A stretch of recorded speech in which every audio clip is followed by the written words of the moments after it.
एक बार की बात है, एक लड़की के पिता उससे बहुत ज़्यादा नाराज़ हो चुके थे क्योंकि उनकी बेटी को बात बात पे गुस्सा करने की आदत थी।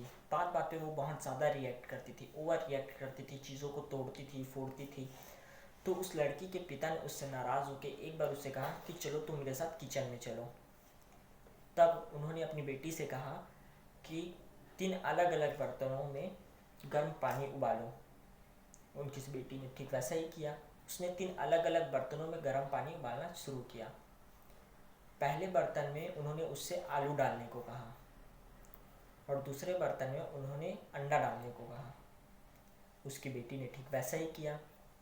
पहले बर्तन में जैसे ही उन्होंने आलू डाला और थोड़ी देर बाद जब उसने उन्हें निकालने को कहा तो निकालते ही उन्होंने उनकी बेटी से पूछा कि अब ये आलू कैसा हो गया है। तो उनकी बेटी ने जवाब दिया कि ये आलू पूरा नरम हो चुका है। ठीक है। तो अब उसके पिता ने उनसे कहा कि अब दूसरे बर्तन में जो तुमने अंडा डाला हुआ था वो अंडा निकालो। तो वो अंडा जैसे ही उन्होंने उसमें से निकाला तो वो बाहर से ठोस हो चुका था और अंदर से नरम था। लेकिन जैसे ही तीसरे बर्तन पे उन्होंने कहा कि इस पर तुम कॉफ़ी मिलाओ और उसे सूंघो, तो जैसे ही उन्होंने उसमें कॉफ़ी डाली और उसे पास जाके सूंघा तो उसकी बेटी के चेहरे पे एक हल्की सी स्माइल आ गई उस कॉफ़ी के कारण।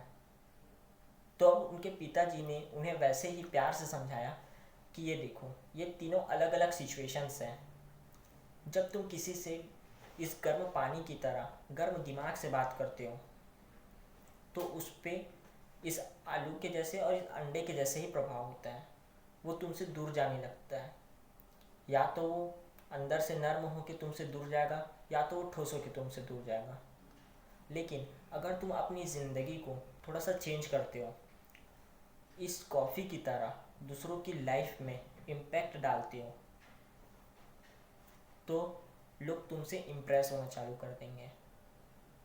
दिस इज़ द पॉइंट कि हम अपनी बिहेवियर से लोगों की लाइफ में कैसे इम्पैक्ट डालते हैं।